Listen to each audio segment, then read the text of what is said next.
এই উম্মতের মধ্যে আল্লাহর সাথে শিরক না করে মারা যাবে, আল্লাহ পাক তাকে মাফ করে দিবেন। তার মধ্যে 80টা কাতার হবে আমার উম্মতে মুহাম্মাদের ইনশাআল্লাহ। এবং এই হাদিসটাও শোনালেন যে ব্যক্তি এই উম্মতের মধ্যে আল্লাহর সাথে শিরক না করে মারা যাবে, আল্লাহ পাক তাকে মাফ করে দিবেন। তাহলে প্রশ্ন, এত একটা হাদিসে নবীজি বলছেন, যদি কেউ চুরিও করে, জিনাও করে, কিন্তু শিরক মুক্ত আমল নিয়ে আল্লাহর সামনে দাঁড়ায়, আল্লাহ তাকেও মাফ করে দিবেন ইনশাআল্লাহ। এটাই সেই হাদিসের ব্যাখ্যা। আসলে লা ইলাহা ইল্লাল্লাহ যে ব্যক্তি মন থেকে পড়েছে, কলবের মধ্যে সরিষা দানা পরিমাণ ঈমান আছে, মানে শিরক পাপ করে, ইনশাআল্লাহ তাআলা আল্লাহ পাক তাকে জান্নাত দিবেন একদিন না একদিন ইনশাআল্লাহ। আল্লাহ পাক তাকে শাস্তি দিতে পারেন, মাফ করাতে পারেন, কিছু আযাব দিয়ে হলেও আল্লাহ পাক তাকে জান্নাতে দিবেন ইনশাআল্লাহ তাআলা। এখন প্রশ্ন হচ্ছে, তাহলে সহিহ বুখারীর হাদিসটা কেমন? উল্কি অঙ্কন করে চিকিৎসা পদ্ধতি গ্রহণ করে না, যারা হারাম অবৈধ কোনো ঝাড়ফুঁক গ্রহণ করে না, যে তাবিজ কবজ কবিরাজি করে না, কুফরি কালাম করে ঝাড়ফুঁক করছে না, এগুলো করে না, যারা সর্বাবস্থায় আল্লাহর উপর তাওয়াক্কুল করে, 70,000 এমন মানুষ বিনা হিসেবে জান্নাতে যাবে ইনশাআল্লাহ।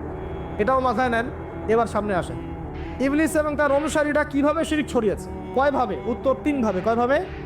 3 ভাবে। আশ-শিরকু ফিল আকীদা, শিরক ছড়িয়েছে বিশ্বাসের মধ্যে। যেমন কিছু মানুষ বিশ্বাস করে এখনো এই যুগে, এবং এই যুগেরও এদের সংখ্যা বেশি, তারা বিশ্বাস করে যে আল্লাহ এই মহাবিশ্ব সৃষ্টি করেন নাই, এই মহাবিশ্ব সৃষ্টি হয়েছে বিগ ব্যাং থেকে। এই কনসেপ্টে মানুষ নাই। কুরআনে সূরা আম্বিয়ার মধ্যে একটা কথা আছে, আওয়ালাম ইয়ারাল্লাযীনা কাফারু আন্না আস-সামাওয়াতি ওয়াল আরদা কানাতা রাতকান ফাফাতাকনাহুমা। আল্লাহ পাক বলছেন, কাফেররা কি লক্ষ্য করে দেখে না যে আসমান সমূহ এবং জমিন একটা বিন্দুর মধ্যে ছিল একত্রিত, আমি এটাকে বিচ্ছিন্ন করে দিয়েছি। যদি তারা বলেও যে বিগ ব্যাং থেকে সব সৃষ্টি হয়েছে, আমরা বলবো এই বিগ ব্যাং এর স্রষ্টা হচ্ছেন আল্লাহ রাব্বুল আলামিন। কথা বুঝতে পারছেন? তো এই যে চিন্তা ওদের যে আল্লাহ বলতে কেউ নাই, এটা শিরক কিনা? কেউ কেউ চিন্তা করছে যে আল্লাহ আছেন, আরও উপাস্য আছে, যেমন আল্লাহ, তার সন্তান নাউজুবিল্লাহ ঈসা আলাইহিস সালাম এবং পবিত্র আত্মা রুহুল কুদুস। এই সংখ্যায় লোক আছে কি নাই? এদের সংখ্যা কত বিশ্বে?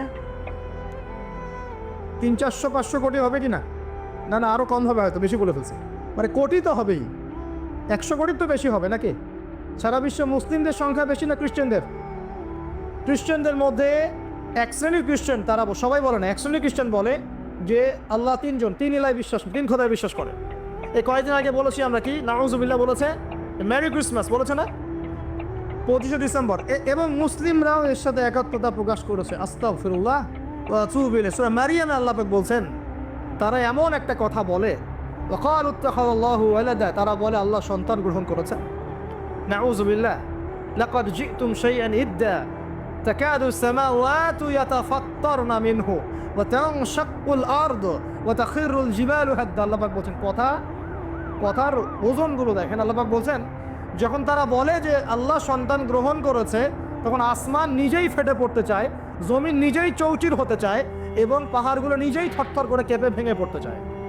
যদি আল্লাহ পাক এদেরকে ক্ষমতা দিতেন, ইচ্ছার স্বাধীনতা দিতেন, হ্যাঁ করো, তাহলে আসমান ফেটে পড়তো। এখন যখন আমরা বলছি যে মেরি ক্রিসমাস, আসমান ফেটে পড়তো। একদিন 25 ডিসেম্বর ছিল, ওই দিন আমি আমার এয়ারে ফ্লাইও করছিলাম, সম্ভবত কক্সবাজার যাচ্ছি প্রোগ্রাম।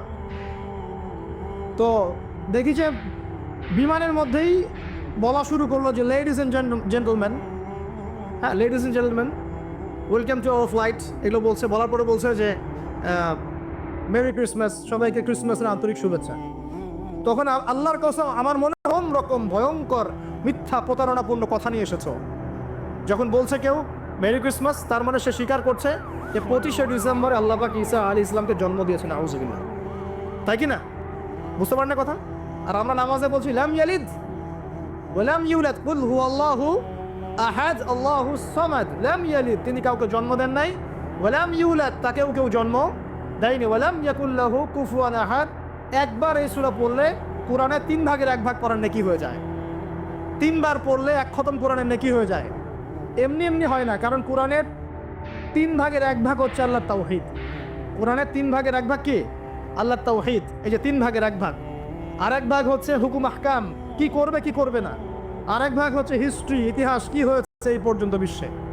কোরআন 3 ভাগে ভাগ করতে পারবেন আপনি। প্রিয় ভাইরা, এটা শিরক কিনা, এবং কোটি কোটি মানুষ কি এই শিরকে বিশ্বাস করে কিনা। এখন ওই সমাজে গিয়ে যদি আপনি বলেন সামাজিকতার খাতিরে মেনে নিচ্ছি যে এটা শিরক, তারপরে আমি আপোষ করলাম, চলবে? এখন কিছু মানুষ সামাজিকতার দোহাই দেয়। সামাজিকতা কোন সমাজে? যে সমাজ আমাকে শিরক শেখাবে ওই সমাজ, যে সমাজ আমাকে হারাম খাওয়া শেখায় সেই সমাজ, যে সমাজে মানুষ বেদাতি আমল করে সেই সমাজ। কোন সমাজের পূজা করবেন, কোন সমাজের ইত্তেবা করবেন? যেই সমাজ নবী সাল্লাল্লাহু আলাইহি ওয়াসাল্লামের আদলে গড়া সমাজ, সেই সমাজের আমরা তাবেদারি করবো ইনশাআল্লাহ। আর যেই সমাজ জাহেলিয়াতের আদলে গড়া, সেই সমাজের তাবেদারি করতে হবে। আল্লাহ পাক বোঝার তৌফিক দান করুন। তো এই যে কিছু মানুষ এখানে শিরক করছে, তারপর কিছু মানুষ কি বলছে যে গ্রহ নক্ষত্র চন্দ্র সূর্যের উপাসনা করা যায়, করছে না মানুষ? কিছু মানুষ কবর পূজা করছে কিনা, করছে কিনা? কিছু মানুষ মাজারের পূজা করছে কিনা? কিছু মানুষ মৃত ব্যক্তির কাছে এই নজর মানত করে কিনা? কিছু মানুষ মৃত ব্যক্তির কাছে এই যে কুরবানি জবাই করে কিনা? কিছু মানুষ এই যে জাদুবিদ্যার চর্চা করছে কিনা? তারপরে যে ভাগ্য গণনা করছে কিনা রাশিফল দেখে? কিছু মানুষ টিয়া পাখির মাধ্যমে ভাগ্য গণনা করছে কিনা? প্রত্যেকটা রন্ধ্রে রন্ধ্রে শিরক। প্রথম শিরক হচ্ছে আকীদার, বিশ্বাসের। আল্লাহ ছাড়া কেউ সন্তান দিতে পারে, বিশ্বাস করলে শিরক। আল্লাহ ছাড়া কেউ আমাকে পরকালে বাঁচাবে, বিশ্বাস করলে শিরক। আল্লাহ ছাড়া কেউ আমাকে ভালো করতে পারে, বিশ্বাস করলে শিরক। খারাপ করতে পারে, বিশ্বাস করলে শিরক। আল্লাহ ছাড়া কেউ উপকার অপকার করতে পারে, বিশ্বাস করলে শিরক। আল্লাহ থেকে সব হয়, এই কনসেপ্টের বাইরে গেলেই শিরক হয়ে যাবে। সব কিছু কার থেকে হয়? তো এই যে লা ইলাহা ইল্লাল্লাহ একটা আকীদার বিষয়ে, প্রথমে আকীদার মধ্যে শিরক ঢুকেছে। একটা শিরক ঢুকেছে আমলের মধ্যে, আশ-শিরকু ফিল আমাল, আমলগুলোর মধ্যে। কিরকম? এই যে আল্লাহ বাদ দিয়ে অন্য কাউকে সেজদা করা, আল্লাহ বাদ দিয়ে অন্য কারোর জন্য নজর মানত করা, আল্লাহ বাদ দিয়ে অন্য কারোর জন্য যে আপনি কুরবানি করছেন, হ্যাঁ, আল্লাহ ছাড়া অন্য কারোর কাছে দোয়া করছেন, সবই শিরক। এই যে আপনি হাতের মধ্যে একটা বালা পরে আছে, বালাটা খুলতে বললে খোলেন না। কেন খোলেন না? আপনার ধারণা এটা খুলে ফেললে আপনার ক্ষতি হবে, রোগ আর ভালো হবে না। এই যে আকীদা, শিরকি আকীদা, শিরকি আকীদা, টাটকা শিরকি আকীদা। যদি মনে করেন যে এটা খুললে, এই যে আংটি একটা পরেছেন, মনে করেন এই নিয়াতে পরে থাকেন যে এই আংটি পরার পরে আমার রোগ ভালো হবে, টাটকা শিরক এটা। এমনি যদি পরেন সৌন্দর্য বর্ধনের জন্য পরেছি, কোনো সমস্যা নেই, ইন্নামাল আমালু বিন্নিয়াত। কিন্তু যদি এই নিয়াতে পরেন এই আংটিটা পরলেই আমার রোগটা ভালো হবে, খুললে আর রোগ ভালো হবে না, ব্যাস শিরক হয়ে গেছে। তারপরে বিয়ে হচ্ছে না, তাবিজ করতেছে, তাবিজ করলে বিয়ে হবে, শিরক হয়ে গেল। আবার একজন একজনকে ভালোবাসে, অবৈধ ভালোবাসা, বৈধটা না, অবৈধটা। এখন তার আবার বিয়ে ঠিক হয়েছে এক জায়গায়, এই বিয়ে সে ভাঙাবে, কবিরাজের কাছে গিয়ে বিয়ে ভাঙানি করতেছে, চালাচালি করতেছে, নকশা আঁকতেছে, করে না? স্বামী স্ত্রীর কথা শোনে না, স্ত্রী চলে গেছে কবিরাজের কাছে, গিয়ে বলছে আমার স্বামী আমার কথা শোনে না, তাবিজ করবো, তাবিজ দেন। স্বামী ঘুমায়, বালিশের নিচে দেখে তাবিজ। আছেন এরকম কুফরি কালাম? সবই সে। কেউ জাদুবিদ্যার চর্চা করতেছে মানুষ এখন, এবং বিশ্বাস করেন, আমি একটা নিউজ দিই আপনাদেরকে। এখন বিশ্বের একটা অংশের মানুষ সত্যি সত্যি ব্ল্যাক ম্যাজিক বা কালো জাদু করে। ব্ল্যাক ম্যাজিক বা কালো জাদুর চর্চা হচ্ছে, আবার নতুন করে বিশ্বে কালো জাদুর চর্চা হচ্ছে। এবং এর সাথে কিন্তু জিউসরা সম্পৃক্ত আছে। কারা সম্পৃক্ত? ওই যে যারা প্যালেস্টাইন কেড়ে নিয়েছে, ওরাও সম্পৃক্ত আছে। তো খেয়াল রাখতে হবে এগুলো থেকে বাঁচার জন্য কি করব? বাঁচার জন্য প্রতিদিন 5 ওয়াক্ত নামাজ, পবিত্র অবস্থায় থাকার চেষ্টা করা, সকাল সন্ধ্যার মাসনুন দোয়া কালামগুলো পড়বেন হিসনুল মুসলিম বই থেকে। আর এই যে আপনার কোরআন তেলাওয়াত, ডেইলি একটু করে কোরআন তেলাওয়াত করলে ইনশাল্লাহ এই ধরনের চোখ লাগা, বদনজর, জাদুটোনা সব কিছু পরাজিত হয়ে যাবে ইনশাআল্লাহ তাআলা। বহু মানুষ জিনের উপাসনা শুরু করেছে, হ্যাঁ, জিন তাবে করছে, জিনকে দিয়ে কাজ করাচ্ছে। এগুলো তো সায়েন্স বিশ্বাস করে না, করে? জিন জাতীয় অস্তিত্ব আছে কি নাই? ওমা খলাকতুল জিন্না ওয়াল ইনসা, আল্লাহ পাক বলছেন ওমা খলাকতুল জিন্না ওয়াল ইনসা, আমি জিন আর মানুষকে সৃষ্টি করেছি কি জন্যে? ইল্লা লিয়াবুদুন, আমার ইবাদত করার জন্য। আমাদের সবার সাথেই একটা করে শয়তান জিন আছে, আছে না নাই? আছে। বাথরুমে যান না, বাথরুমে যাওয়ার সময় কি দোয়া পড়েন? আল্লাহুম্মা ইন্নী আউযু বিকা মিনাল খুবসি আর খাবাইস, মানে কি? খুবসি আর খাবাইস মানে কি? দুষ্ট, নোংরা জিন, শয়তান। তো সুলাইমান আলাইহিস সালামের যুগ থেকে জাদুবিদ্যার চর্চা চলে আসছে, এবং আমাদের নবী মুহাম্মদ সাল্লাল্লাহু আলাইহি ওয়াসাল্লামকেও কিন্তু জাদু করা হয়েছিল, জানেন এটা? আমাদের নবী সাল্লাল্লাহু আলাইহি ওয়াসাল্লামের মাথার চুল মোবারককে নিয়ে জাদু করেছিল এক ইহুদি মহিলা, ঠিক আছে? এই জাদুর অস্তিত্ব ছিল একটা কূপের নিচে। আলী রাদিয়াল্লাহু আনহু গিয়ে সেটাকে খুঁজে বের করেন, রাসূল সাল্লাল্লাহু আলাইহি ওয়াসাল্লামের সামনে ওটা ধ্বংস করে দেওয়া হয়। এরপরে এই সময় নাজিল হয় কুল আউযু বিরাব্বিল ফালাক মিন শাররি মা খালাক ওয়া মিন শাররি গাসিকিন ইযা ওয়াকাব ওয়া মিন শাররিন নাফাসাতি ফিল উকাদ। এটা হচ্ছে জাদুর আয়াত। ওয়া মিন শাররিন নাফাসাতি ফিল উকাদ ওয়া মিন শাররি হাসিদিন ইযা হাসাদ। এবার নাজিল হয় কুল আউযু বিরাব্বিন নাস মালিকিন নাস ইলাহিন নাস মিন শাররিল ওয়াসওয়াসিল খান্নাস আল্লাযী ইউওয়াসওয়িসু ফি সুদুরিন নাস মিনাল জিন্নাতি ওয়ান নাস। এই সূরা দুটো নাজিল হয় এই ঘটনার প্রেক্ষিতেই। আমরা তো শানে রাসূল অনেকে জানি না, তো এগুলো এখন শিরকি আকীদা আমাদের সমাজে চলছে। আবার একটা কি, কথার মধ্যে শিরক চলছে। কথা আমরা বলছি আমরাই সমস্ত ক্ষমতার অধিকারী, বলছে কি না? এরকম কথা শোনা যায় না? আর তাবারাকাল্লাযী বিয়াদিহিল মুলক মানে কি? বরকতময় সেই সত্তা যার হাতে সমস্ত ক্ষমতা, রাজত্ব। তাবারাকাল্লাযী বিয়াদিহিল মুলক, তিনি বরকতময় সত্তা যার হাতে সমস্ত ক্ষমতা। আমরা বলি লা হাওলা ওয়ালা কুওয়াতা ইল্লা বিল্লাহ, কোনো শক্তি সামর্থ্য নাই কে ছাড়া? আল্লাহ ছাড়া। আর আমরা এদিকে বলছি সমস্ত ক্ষমতা আমাদের হাতে। এটা কি শিরক হচ্ছে না? শিরক হচ্ছে। আমরা বলি অনেক সময় বলে ফেলি, ভাই কেমন আছেন? হ্যাঁ ভাই আপনার দোয়ায় ভালো আছে। আপনি কি আমার দোয়ায় ভালো আছেন? আপনাকে বলতে হবে যে আলহামদুলিল্লাহ, আল্লাহর ইচ্ছায় অতঃপর আপনার দোয়ায় ভালো আছে। কথা খুব সাবধানে, আলহামদুলিল্লাহ আল্লাহর ইচ্ছায় এবং অতঃপর আপনার দোয়ায় ভালো আছে। অতঃপর বলতে হবে, অতঃপর এবং না, অতঃপর। বলছে মা কেমন আছে? ভালো আছে, ডাক্তার ভালো ছিল, না হলে মাকে বাঁচানো যেত না, ব্যাস শিরক হয়ে গেল। বলছে নৌকাটা ডুবে যাচ্ছিল, মাঝি ভালো ছিল, না হলে নৌকা ডুবে যেত। ড্রাইভারটা ভালো ছিল, না হলে রাস্তায় নির্ঘাত অ্যাক্সিডেন্ট হতো। এইটা কথা আমরা চলতে ফিরতে শিরক করতেছি। এই যে মেয়ে ছেলেরা বল তোমাকে ছাড়া বাঁচবো না, বাঁচিয়েন না, বেঁচে থাকে কি হবে আপনার? যদি একটা মেয়ের জন্য জীবন দিয়ে দেন, তাহলে আল্লাহর জমিনে আপনি আল্লাহর জন্য কি করবেন?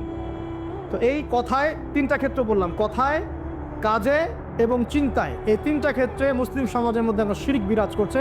এটা আমাদের উম্মতের সবচেয়ে বড় সমস্যা এখন। আল্লাহ পাক আমাদের সবাইকে শিরক মুক্ত আমল করার তৌফিক এনায়েত করুন। সকলে বলে আমি। তাহলে কি করতে হবে? আমি কয়েকটা বই পড়ার পরামর্শ দিচ্ছি। কিতাবুত তাওহীদ একটা বই আছে, শিরক সম্পর্কে অনেক বিস্তারিত আলোচনা করা আছে, এটা পড়তে পারেন। তারপরে কোরআন সুন্নাহর আলোকে ইসলামী আকীদা একটা বই আছে, এটা পড়তে পারেন। আকীদা তাহাভিয়াটা পড়তে পারেন। আর শিরক সম্পর্কে আরও অনেক বইপত্র বাজারে বের হয়েছে, শিরক কী ও কেন ইত্যাদি টাইপের। এইগুলো পড়লে আপনি শিরকের ধারণা পাবেন ইনশাআল্লাহ তাআলা। আল্লাহ পাক আমাদের সবাইকে শিরক মুক্ত আমল করার তৌফিক এনায়েত করুন। সকলেই বলি আমিন। আর একটা কথা বলি শিরক সম্পর্কে, সেটা হলো আধুনিক সময়ে কিন্তু নতুন একটা শিরক চালু হয়েছে, এটা শুনে রাখেন। সেটা কি? আল্লাহর যত হালাল আছে এগুলোকে মানুষ হারাম করছে দিন দিন, আর আল্লাহ পাকের হারামগুলোকে হালাল করছে দিন দিন। এটা কিন্তু একটা শিরকি আকীদা, এটাও কিন্তু শিরক, জানেন? ইত্তাখাযু আহবারহুম ওয়া রুহবানাহুম আরবাবা মিন দুনিল্লাহ, তারা ধর্মনেতা এবং সমাজ নেতাদেরকে রবের আসনে বসিয়েছিল। এখন আদী ইবনে হাতেম তিনি বলছেন রাদিয়াল্লাহু আনহু, আমরা তো আমাদের ধর্মনেতা বা সামাজিক নেতাদের তো পূজা করি না। তখন নবী সাল্লাল্লাহু আলাইহি ওয়াসাল্লাম বলছেন, তারা কি আল্লাহর হালালকে হারাম করে দেয় না? তোমরা কি তা মেনে নাও না? আবার তারা কি আল্লাহর হারামকে হালাল করে ফেলে না? তোমরা কি তা মেনে নাও না? তখন তিনি বলছেন, বেলা ইয়া রাসূলুল্লাহ, এটা তো আমরা করি। তখন নবী সাল্লাল্লাহু আলাইহি ওয়াসাল্লাম বলছেন, তিলকা ইবাদাতুহুম, এটাই তো ওদের ইবাদত করা। কেউ যদি আল্লাহর হালালকে হারাম করে আর আমরা তা মেনে নেই, আমরা ওদের ইবাদত করছি। কেউ যদি আল্লাহর হারামকে হালাল করে নেয়, হালালকে হারাম করে নেয়, আমরা তার কথা মেনে নেই, তাহলে আমরা তার ইবাদত করছি। আল্লাহ পাক আমাদেরকে এই ধরনের শিরক থেকে বাঁচার তৌফিক দান করলেন। আর একটা সমস্যা বলে শেষ করছি, উম্মার মানে দুর্দশার অন্যতম একটা কারণ, সেটা হলো বেদাত। এটুক বলে একটু বসেন, 10 মিনিট সময় নেব। এটা একটা ইম্পর্টেন্ট টপিক, এটা একটু বুঝতে হবে, খুব ইম্পর্টেন্ট। এই কারণে উম্মার মধ্যে অনেক ফাসাদ সৃষ্টি হয়েছে, ফিতনা সৃষ্টি হয়েছে, এবং মানুষ নবীর সুন্নত থেকে মুখ ফিরিয়ে এখন সব বেদাতি আমল করা শুরু করেছে। আর এই বেদাতগুলোকে মানুষ সামাজিকতা বলে চালিয়ে। নবী সাল্লাল্লাহু আলাইহি ওয়াসাল্লামের সুন্নাহ মানে আল্লাহ পাক কোরআন নাজিল করেছেন, তার রাসূলের হাদিস আছে আমাদের সামনে। কোরআন এবং হাদিস, নবী যেভাবে আমল করেছে আমরা সেভাবে আমল করি, এর নাম সুন্নাহ। সাহাবায়ে কেরাম রাদিয়াল্লাহু আনহুম যেভাবে করেছেন আমরা সেটা করি, এর নাম সুন্নাহ। মানে নবী সাল্লাল্লাহু আলাইহি ওয়াসাল্লাম বলছেন, মাই ইয়াইশ মিনকুম বা'দি তোমাদের মধ্যে আমার পরে যারা বেঁচে থাকবে ফাসায়ারা ইখতিলাফান কাসীরা, তোমাদের মধ্যে যারা বেঁচে থাকবে আমার পর তারা দেখবে অনেক ইখতিলাফ চলছে সমাজের মধ্যে। তো আলাইকুম বিসুন্নতি ওয়া সুন্নতি খুলাফায়ে রাশিদিন মাহদিয়িন মিন